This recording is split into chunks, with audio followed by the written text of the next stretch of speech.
hace esta renuncia. Recordemos que hay otros actores políticos de Alianza País que dijeron que él nunca iba a las reuniones, que él no representaba a Alianza País, y ahora de repente viene a decir renuncio. Más o menos como decir renuncio cuando ya me votaron, ¿no? Más o menos. Para no quedar mal. ¿Qué decir ante esto, Andrés? ¿Cuál es tu principal apreciación? Yo quiero saber qué es lo que piensas tú. Yo creo que ya es solo hacer show. Es solo hacer show, es hacer esta, como dice bien nuestro querido doctor Acosta, estas cortinas de humo para dar noticia, para decir esto pasa, esto ando haciendo, para que ya me criticaron por lo de MasterChef, entonces bueno, ahora voy a renunciar de Alianza País. A ver qué más se inventa el próximo día para no hablar de las cosas que realmente importan en el país, realmente lo que está sucediendo, las vacunas, la crisis en la carcelaria, la crisis sanitaria, el empleo, todo lo que está pasando en nuestro país son cosas tan importantes que a veces parece que, no sé, como yo sé decir, a veces entre nos, parece que algunos funcionarios de algunas instituciones públicas viven en Narnia realmente. ¿Quiénes han visto? Realmente parece que gobiernan a Narnia. A ver, algunas cosas que a mí me interesaría comentar al respecto. Recordemos cómo se da lo de Alianza País, digo, un giro de timón de 180 grados. Algunos analistas y académicos han calificado como una especie de parricidio a este divorcio que existió entre Lenín Moreno y Rafael Correa en su momento.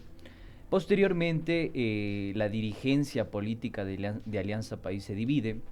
Hay un grupo de asambleístas que, fieles a la causa del proyecto político, rompen con Alianza País e intentan construir un nuevo movimiento que fue bloqueado de manera permanente y sistemática por el Consejo Nacional Electoral de su momento. Recuerden a Maná, recuerden a Revolución Alfarista. Y el otro grupo recibe una especie de prebenda, hay que decirlo con todo el tamaño de la palabra, ¿no? Reciben prebendas, arreglos, acuerdos institucionales y por fuera de la institucionalidad y la normativa. Y es el grupo de asambleístas que queda con Lenín Moreno, que queda con el partido, con el movimiento Alianza País. Aproximadamente 36 asambleístas se desafilian, el resto queda en la bancada, se da este giro de timón y se empieza a fraguar lo que sería la desinstitucionalización del Estado. Perdón por el problema de dicción. Entonces, me parece a mí que hay elementos importantes para considerarse. Este proceso destituyente que han calificado algunos analistas, de alguna forma facilita que el movimiento Alianza País genere esta conversión política, ¿no? Y adopte el plan de gobierno del candidato que perdió las elecciones, en este caso de Guillermo Lasso. Y después tenemos un apoyo de manera sistemática por parte de algunos actores políticos, entre ellos el Partido Social Cristiano. Dicho sea de paso, el Partido Social Cristiano rompe el acuerdo con el gobierno aproximadamente en mayo del año anterior, en plena pandemia, en auge de la pandemia. Y el resto, el 87% de las reformas de carácter económico urgente, reformas importantes en materia económica, que han permitido el auge de este torbellino neoliberal en el país, el 87% fueron apoyadas por la bancada de Creo, el Partido Social Cristiano y también el Movimiento Plurinacional Pachacuti. Hay que decirlo con toda la letra. Estos son estudios, son indicadores, hay papers indexados al respecto.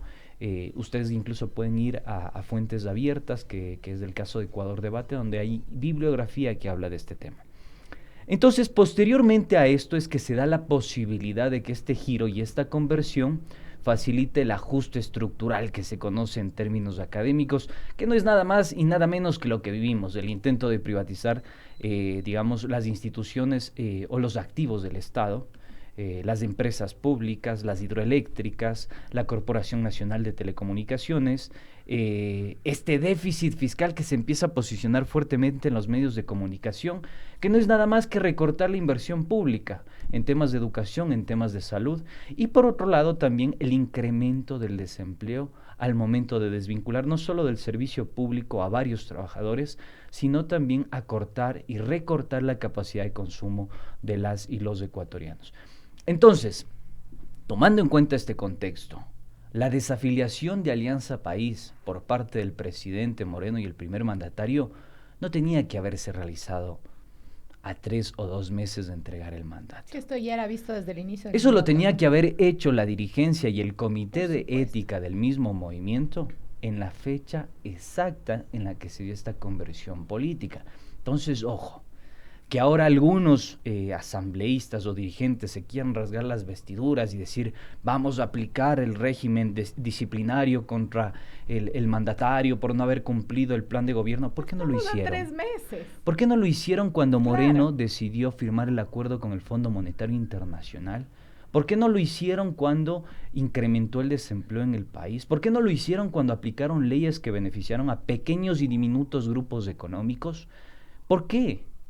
Esa es la pregunta. ¿Por qué no lo hicieron cuando realmente la gente se estaba muriendo porque no tenía facilidades en el sistema hospitalario del país?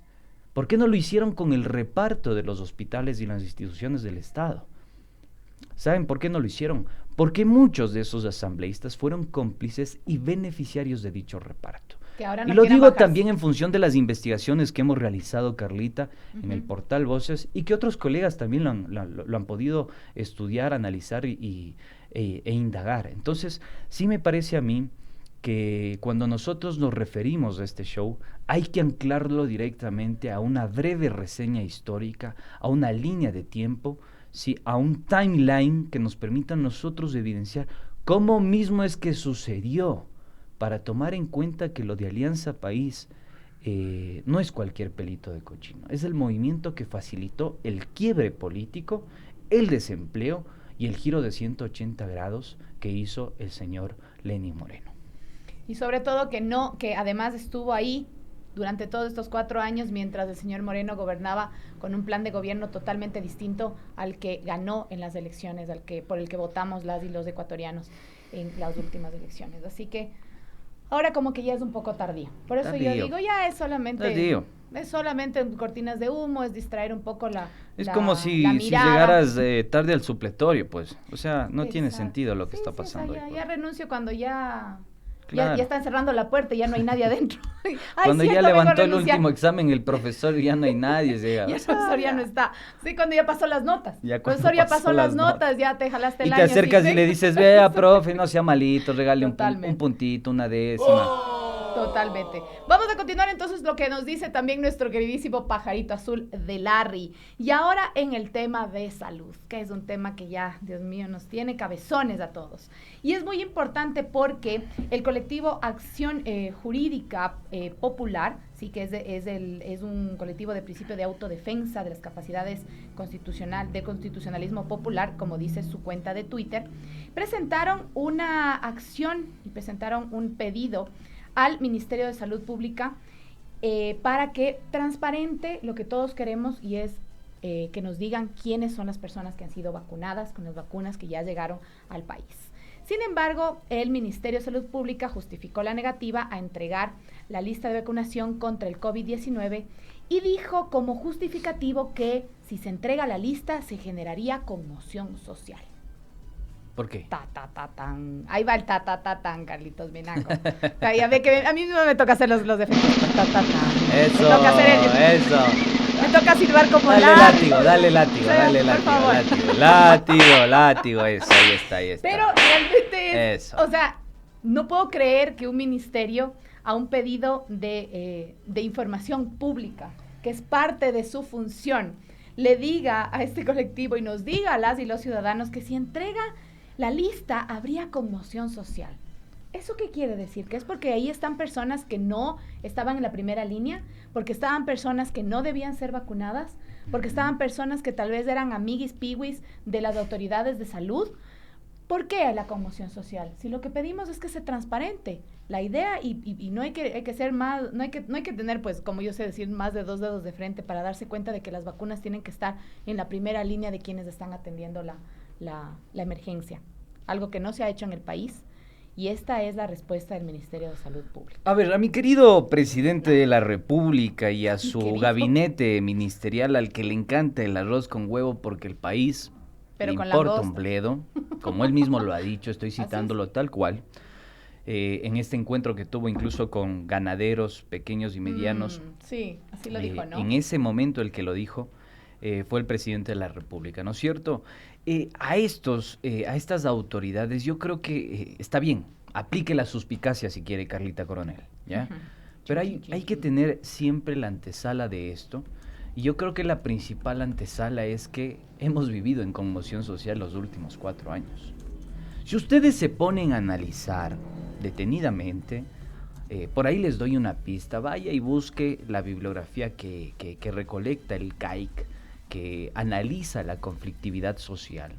Usted va a ver un incremento muy importante de las protestas, marchas, movilizaciones, tomas, posesiones de las calles a partir del año 2017 en adelante. Los conflictos con el sector privado se incrementan y además existe una exigencia por parte de la ciudadanía justamente por este giro de 180 grados que estábamos comentando anteriormente. Entonces es importante decirlo porque la conmoción social no es que sale a la luz cuando a una autoridad o a un ministerio competente le interesa de alguna forma evidenciar cómo fue este plan piloto de vacunación. Hemos vivido en conmoción social estos últimos años. Recuerden el paro de octubre, recuerden las movilizaciones de un sector político de la población, que en este caso es el correísmo, recuerden los conflictos en el ámbito laboral, recuerden las prebendas que recibieron aproximadamente 55 grupos económicos en el país, muy poderosos, muy pudientes. Entonces, la conmoción social ha sido una especie de cuestión, digamos, latente y permanente en la sociedad constante, ecuatoriana. ¿no? Sí. Ha sido transversal estos últimos años a la sociedad ecuatoriana.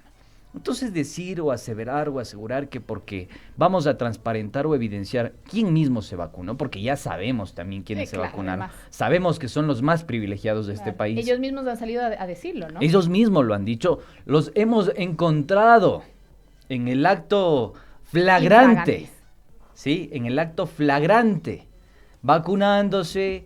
Han salido algunos, en este caso el señor Oquendo, a decir, sí, me vacuné porque yo pertenezco a un sector vulnerable de la población. Y porque como unos somos unos y otros son otros. Exactamente, nomás. Porque esta es una sociedad de patricios. Claro. Sí, esta no es una sociedad plurinacional, intercultural y bilingüe. Esta es una sociedad de patricios. De estos últimos 4 años, el Ecuador se ha vuelto un Ecuador de patricios, donde el abolengo pesa.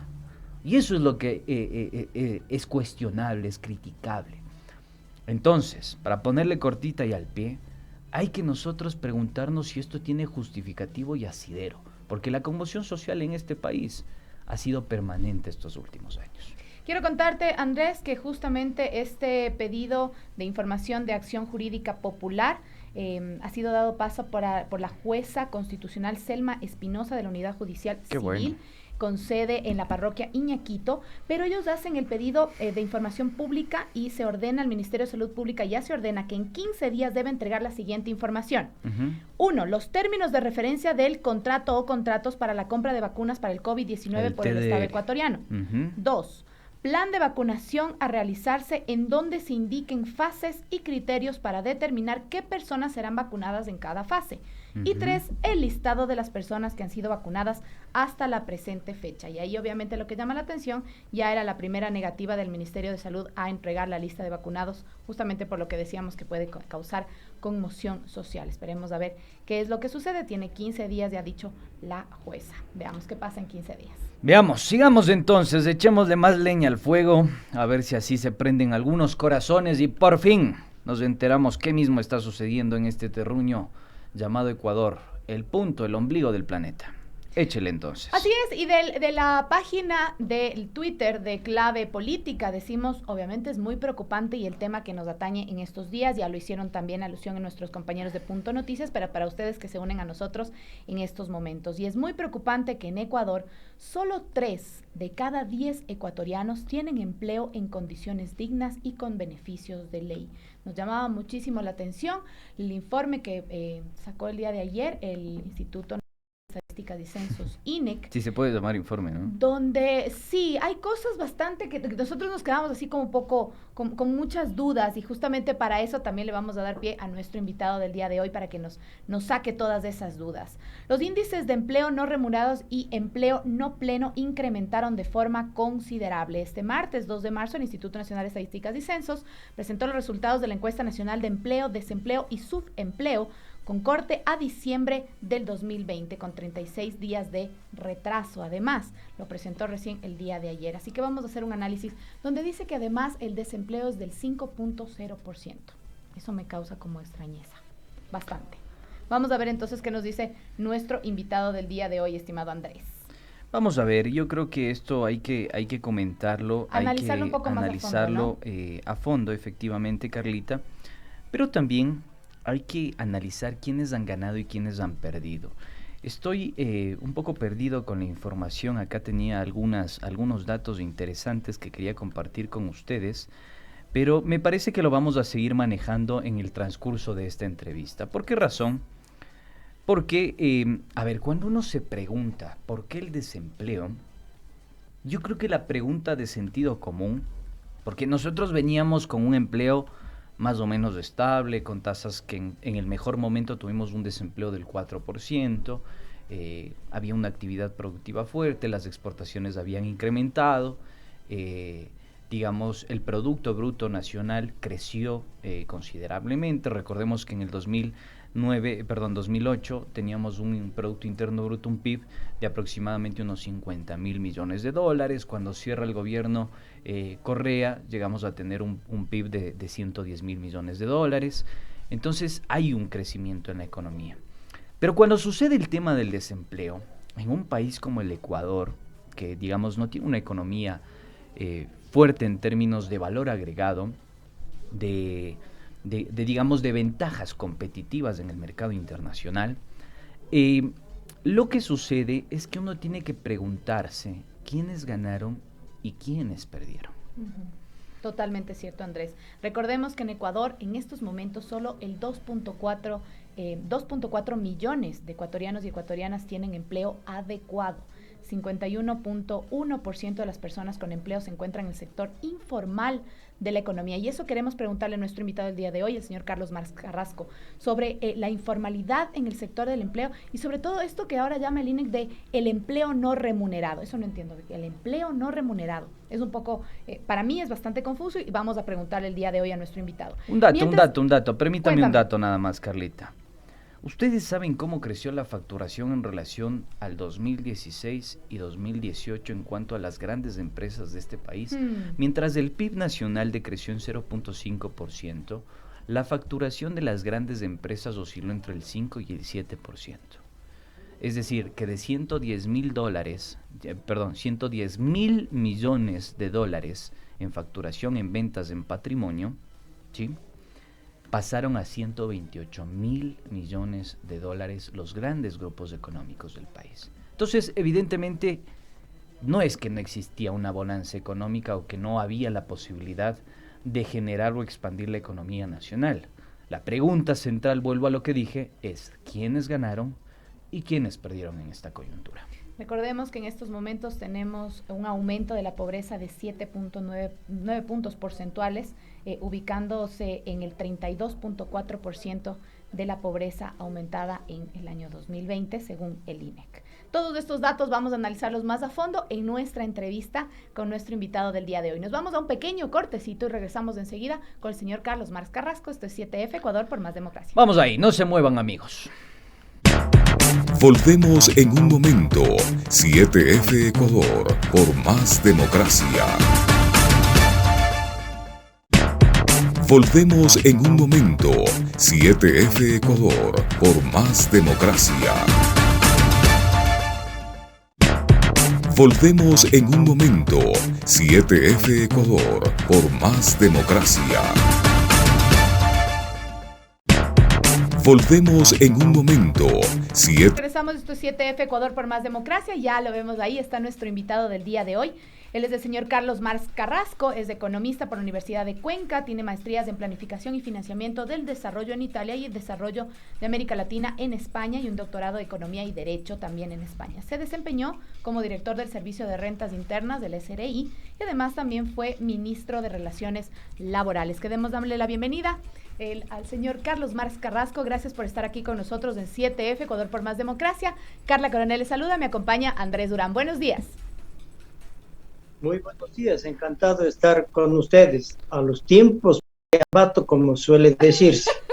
Mire qué honor, estamos teniendo una conversación con nada más y nada menos que Carlito Marx. Si usted tiene alguna confusión, Carrasco, ahí está. Carlito Sí, Marx Carrasco, para que no se confunda. Carlos, es un gusto tener una conversación con usted. Realmente quisiéramos entender lo que sucede en materia de empleo. Hay algunos indicadores que parecería que no explican bien lo que hoy por hoy está viviendo el país. Recordemos que hasta 7 de agosto del 2020 nosotros teníamos un desempleo que bordeaba más o menos el 1.000.000 de personas y posteriormente nosotros decreció esa cifra, se estableció en aproximadamente el 6% y nuevamente llegamos a tener a más de 400.000 personas por fuera del pleno empleo. ¿Usted considera que las cifras están acordes a la realidad? ¿Cómo explicar lo del INEC? Incluso, ¿cómo explicar la propia inestabilidad institucional de esta institución? ¿Qué nos puede decir al respecto, Carlos? Bienvenido. Bueno, mis ligeras sospechas en cuanto a la metodología, en cuanto a los resultados de la encuesta que ha sido por fin con prácticamente 2 meses de retraso, y conocemos una suerte de anatomía de la situación laboral y social ecuatoriana, pero caben dudas. ¿Cómo puede ser posible, por ejemplo, que la pobreza por necesidades básicas insatisfechas haya bajado del 34.2% al 32.6% en pleno año de la pandemia, cuando otros indicadores dicen absolutamente todo lo contrario? Me refiero al empleo pleno, me refiero al subempleo, me refiero al desempleo abierto, desempleo total.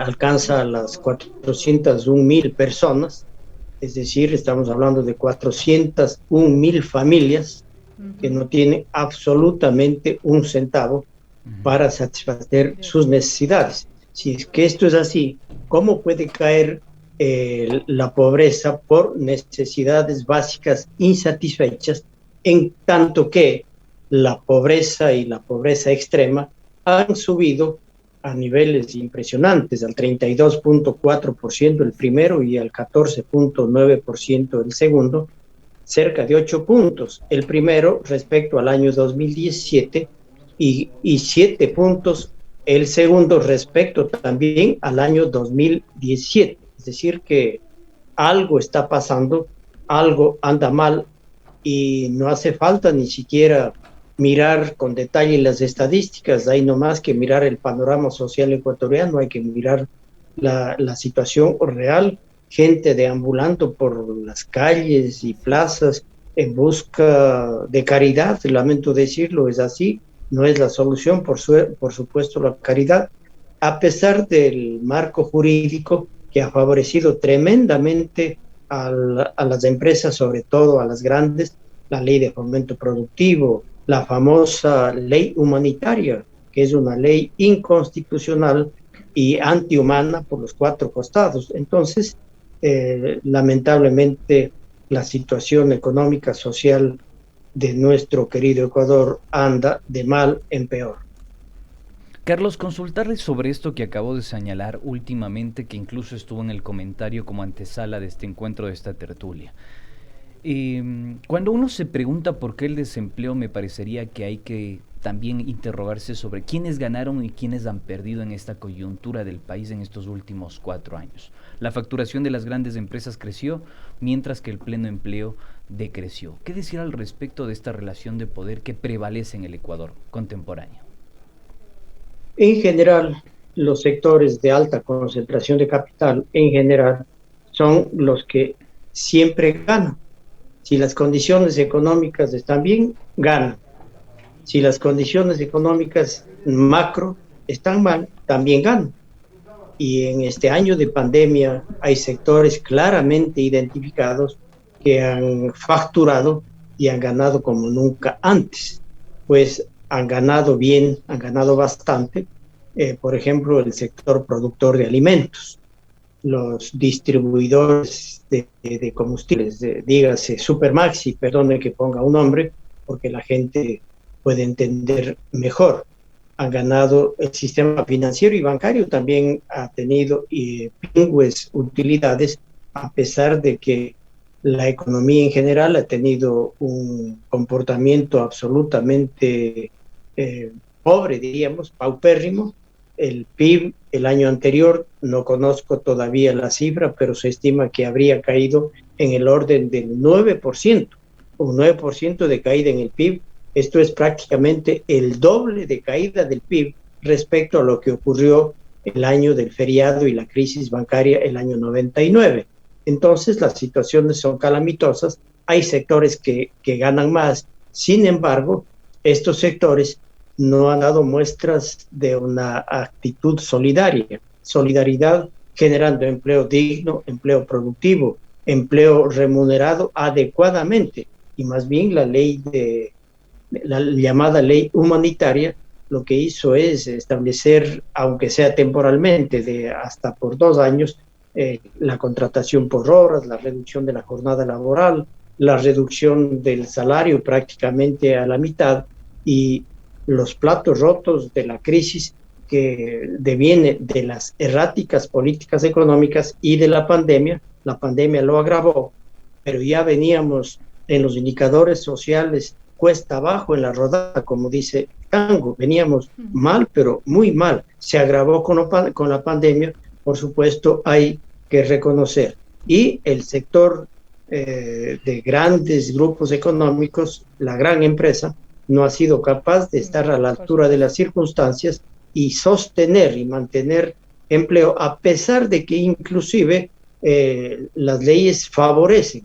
Hay el COFSI, por ejemplo, desde el año 2010 establece un incentivo importante para la generación de empleo productivo neto. A pesar de todo eso, realmente yo creo que el factor productivo, el factor empresarial más grave, más débil en nuestra estructura económica y social, ese factor se llama empresariado. El empresariado no está a la altura de las circunstancias, ni ayer ni hoy, y esperemos que se vayan adecuando a las nuevas situaciones de la historia ecuatoriana. Estimado Carlos Marx, quería hacerle una consulta y quería que nos pueda explicar un poco mejor, porque hay un cuadrito justamente en este informe que manda el día de ayer el INEC.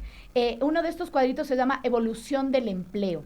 Y a mí me llama mucho la atención porque voy a dar lectura, quienes nos siguen en YouTube pueden ver el cuadrito. Dice, en diciembre del 2020 los indicadores del mercado laboral se ubicaron en... Y nos pone 4 categorías de empleo, que a mí me gustaría saber de qué se tratan, porque no entiendo al menos algunos de ellos. El empleo adecuado es del 30.8%. El subempleo es del 22.7%. Otro empleo no pleno es del 28.4% y el empleo no remunerado es del 12.2%. Estos dos últimos son los que me causan a mí extrañez. ¿Qué tipo de empleos son a los que se refiere el INEC? Y obviamente tomando en cuenta que son porcentajes bastante altos para diciembre del 2020. Bueno, para empezar, hay empleo no remunerado en los hogares. Ese es un empleo claramente no remunerado. De ahí que en el gobierno del presidente Correa se estableció que puedan afiliarse las amas de casa, las personas llamadas así amas de casa, pero que realizan una actividad económica que en las cuentas nacionales o cuentas sociales llaman el trabajo improductivo. Imagínese usted, cuando es trabajo... Cuando es el trabajo más duro, cuando es el más duro de todos. Claro, las mayores economistas somos las mamás. Por supuesto que sí, es empleo altamente productivo Por y supuesto. que refuerza las posibilidades de contratación con salarios más bajos, porque si no hubiese ese trabajo, los salarios socialmente deberían ser más altos, es decir, se permite que la ganancia del capital sea mayor cuando existe este llamado trabajo no remunerado de los hogares. El otro, el empleo no adecuado, el empleo no adecuado, pues simplemente es aquel que se realiza en condiciones ínfimas, en condiciones tanto de jornada laboral cuanto de remuneración por debajo de los mínimos establecidos. Pero yo diría, aquí, Carlos Marx, ¿aquí entrarían los emprendedores? Los emprendimientos que ahora, obviamente, por toda esta crisis que hemos tenido, tanto desempleo que ha surgido, los ecuatorianos nos hemos puesto creativos. Estarían los llamados emprendimientos, que son trabajadores por cuenta propia. Los ingresos vienen a ser una suerte de ingresos mixtos, provienen tanto con el concurso del trabajo cuanto el concurso del capital. Entonces, precisamente, son no remunerados por esa salvedad. Y en el caso del subempleo y del empleo no adecuado, pues están en condiciones de jornada incompleta laboral y salarios por debajo del salario básico. Y quisiera decir también que las mujeres, de acuerdo a los datos que se conocen, las mujeres obtienen remuneraciones medias inferiores a la que obtienen los varones. Y el desempleo, en el desempleo femenino está en el orden del 6.7%, en tanto que el desempleo masculino está en un poco más de 3 puntos. Casi el doble es el desempleo femenino, y mucho más en la edad que oscila entre los 24 y los 35 años. Es decir, que se profundiza el rostro femenino en las crisis, y para eso hay que buscar definitivamente soluciones que pasan por una nueva sociología laboral, que pasa por una nueva visión y concepción del empresariado, que pasa por un marco jurídico también que ponga coto a esta situación de superexplotación de la fuerza laboral femenina. Hay muchísimo que hacer. Hemos vuelto, lamentablemente, de acuerdo a los datos de diciembre del 2020, los indicadores han retornado a lo que pasaba hace 10 años en materia de empleo, en materia de pobreza extrema, pobreza por necesidades básicas insatisfechas, pobreza por ingresos, etcétera, etcétera. Y qué decir de otros indicadores, como por ejemplo la desnutrición infantil, la escolaridad de los jóvenes y de los niños, etcétera, etcétera. Así es. Miren ustedes qué interesante lo que nos plantea Carlos Marx Carrasco. Hay que regresar a una sociología laboral que sea más inclusiva y sobre todo que trabaje este desempleo agravado en el ámbito de las mujeres, un desempleo femenino bastante importante y a considerar. Pero Carlos Marx, usted nos mencionaba algo que es muy interesante, que tiene que ver con esta lógica de que unos perdieron, bueno, mejor dicho, muchos perdieron y pocos ganaron. Recordar también que por tercer año consecutivo el sector empresarial quiso congelar el salario básico unificado y no generar un incremento de ese salario básico unificado. Pero les tiro un dato, si usted, querido oyente, querida oyente, es de ese grupo que lamentablemente no cuenta con condiciones laborales favorables o que no tiene un pleno empleo, recuerde por qué razón. Un estudio del Instituto de Investigaciones Económicas de la Universidad Central, realizado por mi querido amigo Jonathan Báez, en 2019 las élites económicas de este país obtuvieron 698 millones de dólares de ingresos en total. Eso implica un crecimiento del 16% en comparación al año anterior, 601 millones de dólares en 2018. El total de sus impuestos pagados en ese año asciende a 29 millones de dólares, lo que representa apenas el 4.16% de sus ingresos brutos. Le pregunto, Carlos Marx, ¿no le parece que esto es una paradoja? Por un lado hablan de generar empleo, pero por el otro no cumplen con sus, digamos, obligaciones tributarias. ¿Qué decir al respecto de aquello? En buena hora que toca este tema que es relevante y pasa por el ámbito de la necesidad imperiosa de construir colectivamente un pacto fiscal y un pacto social. Ese pacto fiscal debe sustentarse en un país objetivo, en una sociedad objetivo. ¿Qué país queremos tener? Todo el mundo dirá, queremos tener un país con infraestructura de calidad, con servicios básicos de calidad, con salud, educación y seguridad de calidad. Todo eso la gente va a decir. Todo el mundo deberá tener agua potable, alcantarillado, vías, etcétera, etcétera. Pero por supuesto aquello tiene un costo. Por supuesto. Ese costo hay, en estricto sentido, una sola forma de pagar. Una, no hay otra, a través de la tributación. Porque si alguien me dice, oiga, eso se puede pagar con deuda, pero la deuda hay que pagar y hay que pagar con impuestos. Oiga, eso se puede pagar con remesas. ¿Hasta cuándo los pobres son los que deben sostener al sistema económico y debe sostener la dolarización? Por lo tanto, la tributación es el otro lado de la moneda fiscal. Pero para ello, bueno, decimos, necesitamos una carga fiscal o presión fiscal de N%. Por ejemplo, del 30%, se me ocurre. Europa en un momento dado tenía cerca del 50%. Los países escandinavos ni se diga, ¿no? Exactamente, pues así han tenido una tributación alta desde hace unos 70 años, desde la posguerra, una carga y una presión fiscal elevadas, y más bien al mundo desarrollado, sobre todo a la sociedad en su conjunto, le ha ido mal cuando se han dedicado a la ingrata tarea de reducir impuestos al capital e impuestos a los más ricos. No ha salido bien este experimento bajo el argumento de la teoría del goteo y de la famosa curva de Laffer posteriormente, que el impuesto bajo hace que suba la recaudación. Falso, de falsedad absoluta. La experiencia nos dice que definitivamente aquello no ha ocurrido en ninguna parte del mundo. Por lo tanto, hay que establecer en este pacto fiscal la carga tributaria y luego hay que responder, a ver, ¿cobramos impuestos? Sí. ¿Qué tipo de impuestos? ¿Directos o indirectos? Hay que responderse a aquello. La Constitución dice, hay que priorizar los impuestos directos, los impuestos progresivos, eso es lo que dice.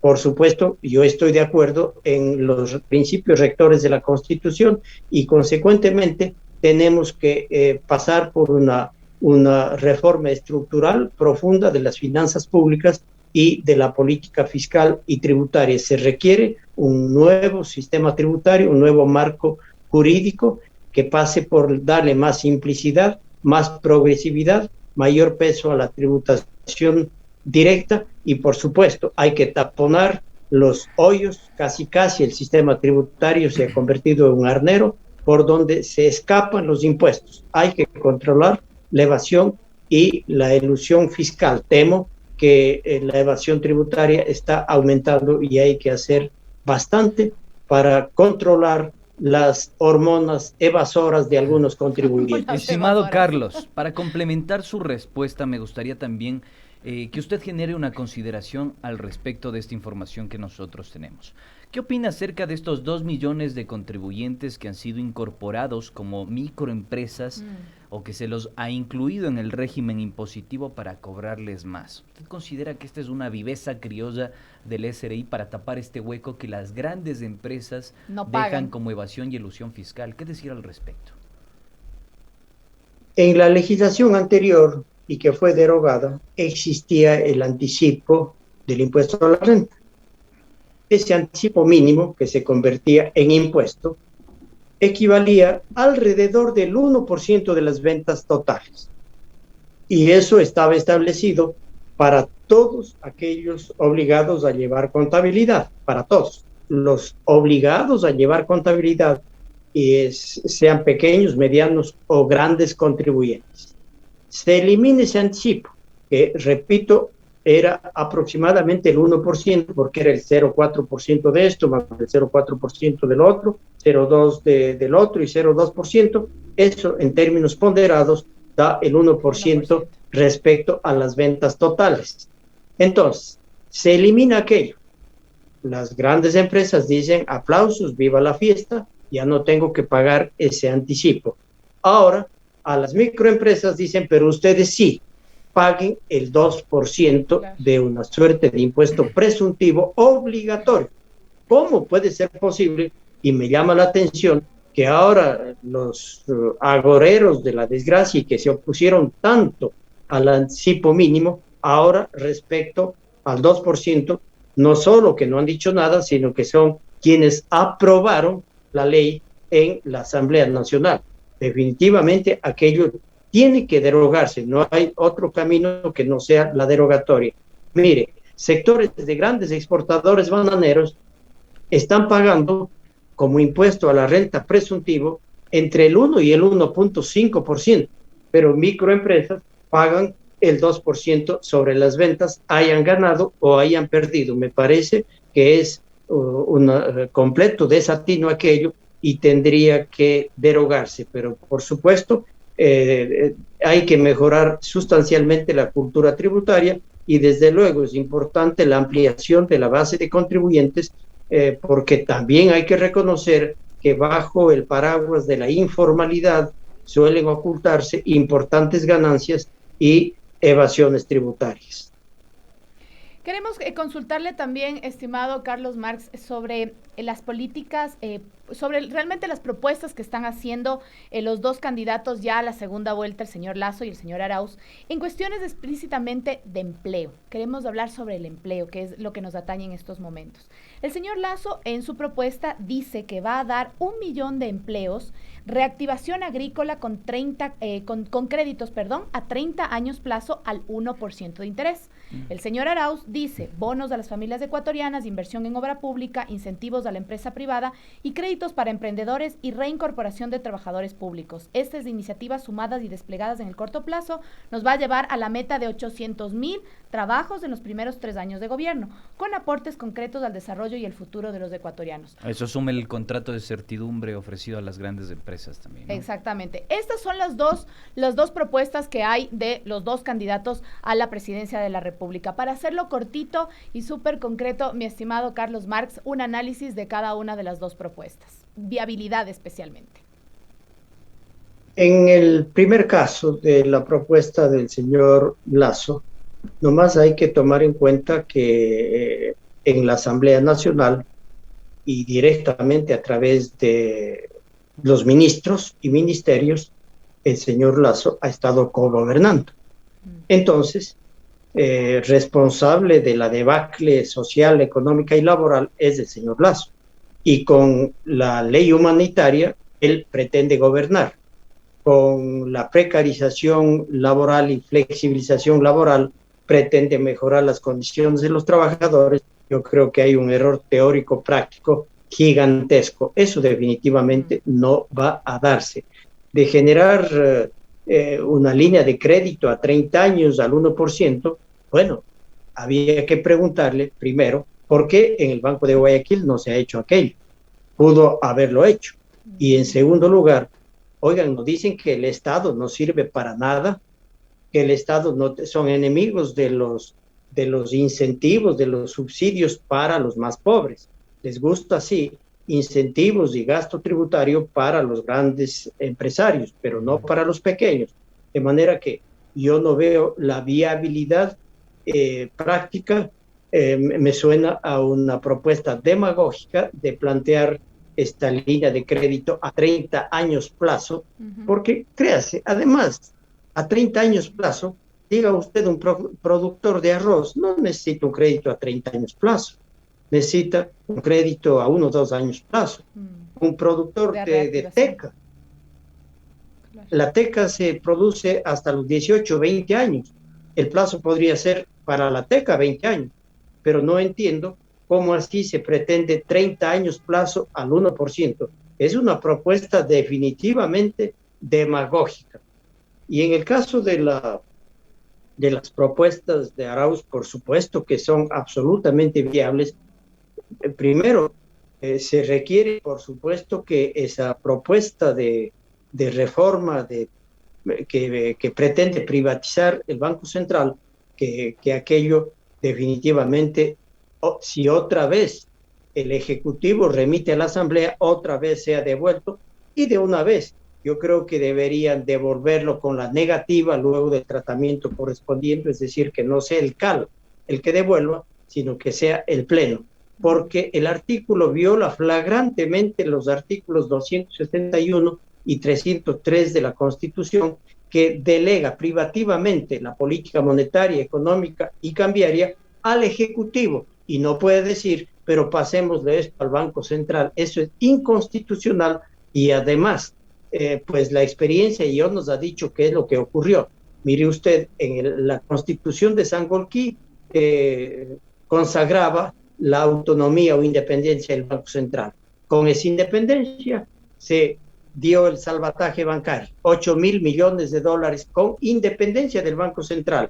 Y ahora, a pesar de esos 8.000 millones, con la independencia del Banco Central y los 1.300 millones del salvataje bancario, que representaron porcentajes elevadísimos del PIB, como 37% en el caso 1 y como 17% en el caso 2 del PIB corriente, ahora estamos hablando del 1% para entregar a 1 millón de familias a $1.000 por familia pobre, lo que sin duda reactivará fuerte y rápidamente el empleo a través de incentivar la demanda agregada, el consumo de los más pobres que deambulan por calles y plazas sin tener cómo llevar el pan a su casa. Y lo otro, listo, que también he escuchado en la propuesta de Andrés Arauz, es la entrega del copago para la generación de empleo para los jóvenes, que el Estado se haga cargo durante un tiempo perentorio de pagar la mitad del rol del empleo juvenil, es decir, si son 400 del básico, $200 pagaría el Estado nacional. Por lo tanto, estas propuestas son urgentes y creo que son absolutamente viables. Solo se requiere la voluntad política y entender lo más importante, que cuando hay crisis y depresión económica, entender que las políticas contracíclicas son las que dan resultado y no las procíclicas, que lo que hacen es reducir al mínimo el tamaño del Estado, despiden trabajadores, reducen el gasto y la inversión pública y pues tienen a miles y millones de trabajadores en las calles. Estimado Carlos, le agradecemos muchísimo gracias por su participación, nos ha aclarado bastante el panorama y le conminamos a una próxima ocasión por favor, encontrarnos para seguir dialogando. Muchas gracias, Carlos. Gracias, Carlos Marx. A ustedes les agradezco infinitamente, que tengan un buen día y por favor, Igualmente, excelente mi estimado jornada. Carlos Marx Carrasco, gracias por su participación. Y antes de irnos así rapidito, les vamos a comentar obviamente la pregunta que tenemos en Twitter para ustedes de Pichincha Comunicaciones del Pajarito Azul. Me viene a decir, no te olvides de la pregunta. El día de ayer la pregunta, Andrés, ¿te acuerdas? Era, ¿está de acuerdo con que el Internet reciba subsidio del Estado? Pues del 81.8% de nuestros encuestados, de nuestros amigos en Twitter nos dijo que claro que sí, estaría de acuerdo con un subsidio del Estado para el Internet. Y el día de hoy, quiero que vayan corriendo y contesten la pregunta que tenemos en Twitter para ustedes. ¿Usted considera que las políticas de este gobierno han fomentado el desempleo en el Ecuador? Esa es la pregunta que tenemos para ustedes en Twitter, mi estimado Andrés. Nos quedamos sin tiempo como siempre, amigos, no te pero olvides la trivia nomás. Por favor, ustedes saben, solo ustedes saben que las conclusiones son suyas. Nosotros simples interlocutores. No se olviden, solo les voy a dar el teléfono de la trivia, mi querido Andresito, antes de que me digas nos vemos. 098-947-0058. Ya me mata el Javi.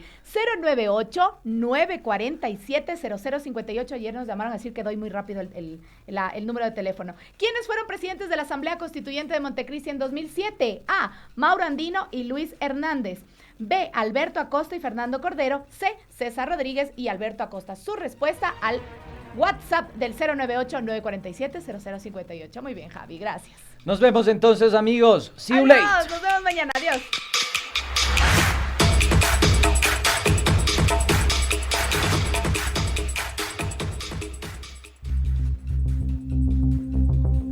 con nosotros llegaron hasta aquí.